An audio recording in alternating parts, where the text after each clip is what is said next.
Assalamualaikum warahmatullahi wabarakatuh. Perkenalkan, saya Iwan Alinuddin MPD dari SMK Negeri 1 Talaga, Kecamatan Talaga, Kabupaten Majalengka. Baik, pada kesempatan ini saya akan menyampaikan bahan ajar atau materi tentang novel sejarah. Apa itu novel sejarah? Novel sejarah adalah novel yang di dalamnya menjelaskan dan menceritakan tentang fakta kejadian masa lalu yang menjadi asal-muasal atau latar belakang terjadinya sesuatu yang memiliki nilai kesejarahan. Nah, novel sejarah itu biasanya bersifat naratif dan atau deskriptif. Baik, jenis novel sejarah itu ada 3. Pertama, rekon pribadi. Yang kedua, rekon faktual. Dan yang ketiga, rekon imajinatif. Nah, baik. Apakah yang dimaksud dengan rekon pribadi? Rekon pribadi adalah novel yang memuat kejadian dan penulisnya terlibat secara langsung. Itu yang pertama. Yang kedua, rekon faktual yaitu adalah novel yang memuat kejadian faktual seperti eksperimen ilmiah atau misalkan laporan Pak Polisi di lokasi kejadian. Itu termasuk rekon faktual. Dan yang ketiga adalah rekon imajinatif. Rekon imajinatif adalah novel yang memuat kisah faktual yang dihayalkan dan diceritakan secara rinci. Itulah 3 jenis novel yang berdasarkan jenisnya ada 3 ya. Baik, selanjutnya Bapak Ibu, secara struktur bagaimana novel sejarah itu dibuat? Pertama, strukturnya adalah pengenalan situasi cerita yang pertama. Yang kedua adalah pengungkapan peristiwa. Yang kedua adalah pengungkapan peristiwa. Dan yang ketiga adalah menuju konflik atau leading action. Dan yang keempat adalah puncak konflik atau turning point konflik. Dan yang kelima yaitu penyelesaian. Dan yang keenam adalah koda. Nah, baik Bapak Ibu. Yang pertama adalah pengenalan situasi. Apakah itu pengenalan situasi? Yaitu adalah di mana pengarang memperkenalkan setting cerita, baik waktu, tempat maupun yang lainnya. Itulah pengenalan. Sedangkan pengungkapan peristiwa yaitu adalah bagian di dalamnya disajikan peristiwa awal yang menimbulkan berbagai masalah pertentangan ataupun kesukaran yang dihadapi oleh tokoh-tokohnya. Itu yang kedua. Yang ketiga, menuju konflik yaitu di mana peningkatan perhatian, kegembiraan, kehebohan ataupun keterlibatan berbagai situasi menyebabkan bertambahnya kesukaran tokoh. Ini di sini adalah yang ketiga, menuju konflik. Dan yang keempat, puncak konflik itu adalah di sini adalah di mana pada bagian ini disebutkan bagaimana konflik ini bagian cerita yang paling besar yang mendebarkan. Pada bagian ini ditentukan perubahan tokoh, perubahan sikap dari tokoh tersebut. Di sini terjadi puncak konflik.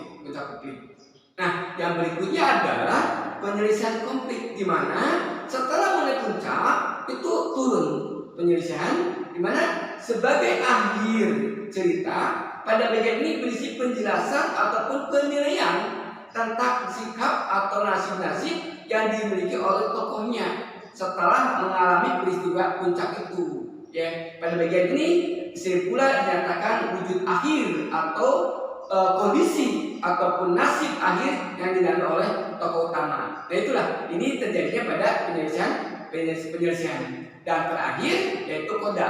Apa itu koda?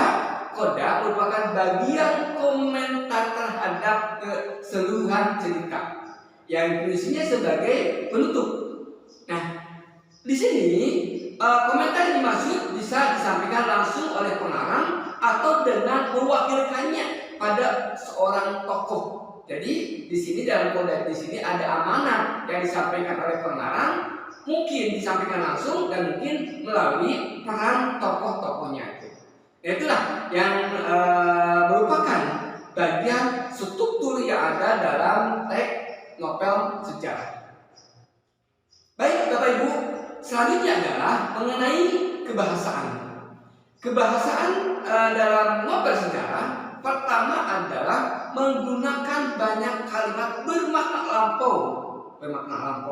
Contohnya apa?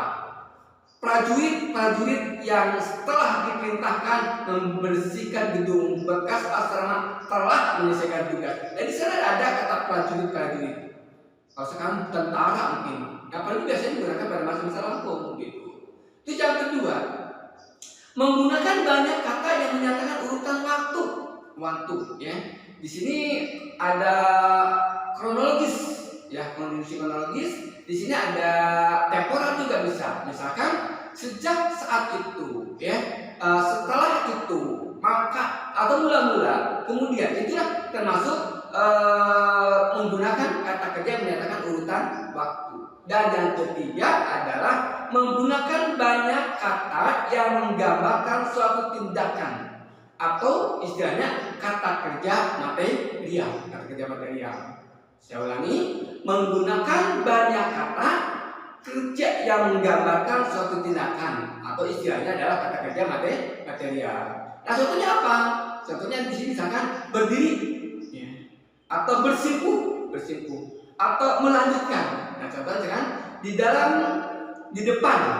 depan Ratu Biksumi Gayatri yang berdiri. Sri Gatarja adalah duduk bersimpuh, Mbantua itu melanjutkan tugasnya. Di sana ada dalam kalimatnya ada berdiri, bersimpuh dan melanjutkan. Itu yang ketiga.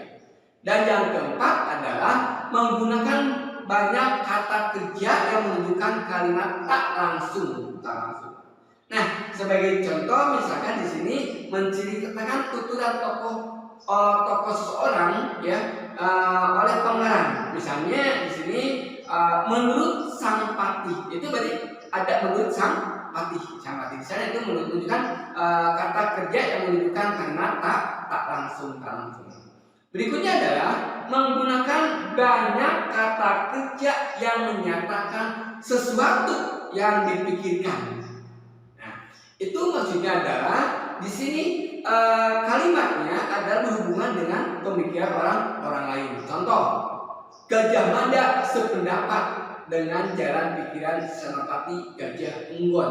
Nah, itulah di sana menggunakan kata kerja yang menyatakan sesuatu yang dipikirkan. Baik, yang keenam adalah menggunakan banyak dialog. Nah, baik, di sini adalah yang menggunakan banyak dialog itu menggunakan tanda petik di atasnya. Petik 2 ya. Nah, misalkan di sini ampun Gusti Adipati. Nah, tanda petik lalu ada kalimat berikutnya ya. Nah, itu termasuk dialog. Nah, itu yang keenam. Dan yang terakhir adalah menggunakan kata-kata sifat atau description language. Nah, di sini contohnya misalkan di sini wibawa ya, atau besar. Itu kata-kata deskripsi atau kata-kata sifat.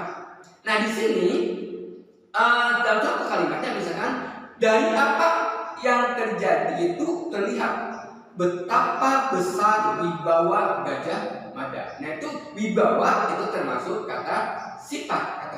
Berikutnya adalah di sini misalkan yang dimiliki oleh Gajah Mada jauh lebih besar. Nah, besar itu termasuk kata sifat. Baik, Bapak Ibu yang saya hormati, itu bahan atau materi yang saya sampaikan. Mohon maaf atas segala kekurangan. Bila itu hidayah. Assalamualaikum warahmatullahi wabarakatuh.